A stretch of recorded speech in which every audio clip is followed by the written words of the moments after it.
Tout a commencé ici, dans la Dehesa espagnole, il y a des milliers d'années, avec une race bovine ancestrale que l'homme n'a jamais réussi à apprivoiser complètement. La famille de Fernando Guzmán élève des taureaux de combat depuis un siècle. Le taureau de combat est une race qui a toujours été à moitié sauvage. Ils viennent de ces premiers taureaux que nous avons eus en Espagne. Ce qui les définit, c'est leur bravoure. Fernando possède une centaine des 100 000 spécimens de cette race recensés dans le monde, une population très faible, de l'ordre du gorille africain, une espèce menacée.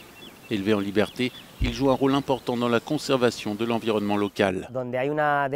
Vous savez, une dehesa avec des taureaux de combat, c'est comme une île écologique au milieu de la civilisation. Ces taureaux étaient prêts pour l'arène, mais la crise du coronavirus a suspendu tous les spectacles de tauromachie en Espagne, une industrie qui représente 4,5 milliards d'euros.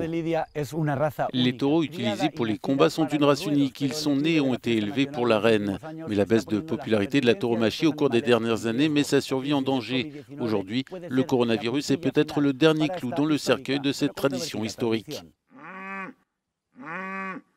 Les éleveurs ont cherché d'autres moyens de sauver les taureaux de combat, comme le tourisme.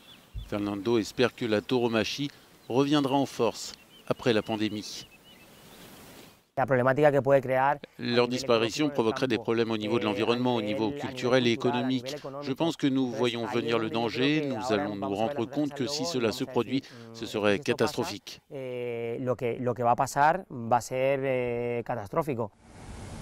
Plaza de las Ventas à Madrid, la plus grande arène d'Espagne, reste désespérément vide.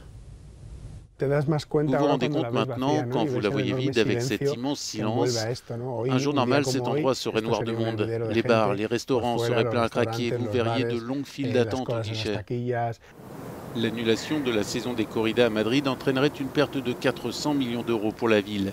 Et si les manifestations en plein air sont autorisées, ce sera avec de sérieuses mesures de restriction. Nous avons une capacité de 24 000 personnes, mais nous ne pourrions en accueillir qu'un millier. Une corrida sans spectateurs, ça n'a aucun intérêt. Lorsque nous reviendrons, nous voulons le faire dans la dignité. En liberté dans la Dehesa, ces taureaux attendent de connaître leur destin. L'abattoir devrait remplacer l'arène cette année. Mais alors que la race est menacée d'extinction, une chose est sûre, ces taureaux vont se battre jusqu'au bout pour survivre.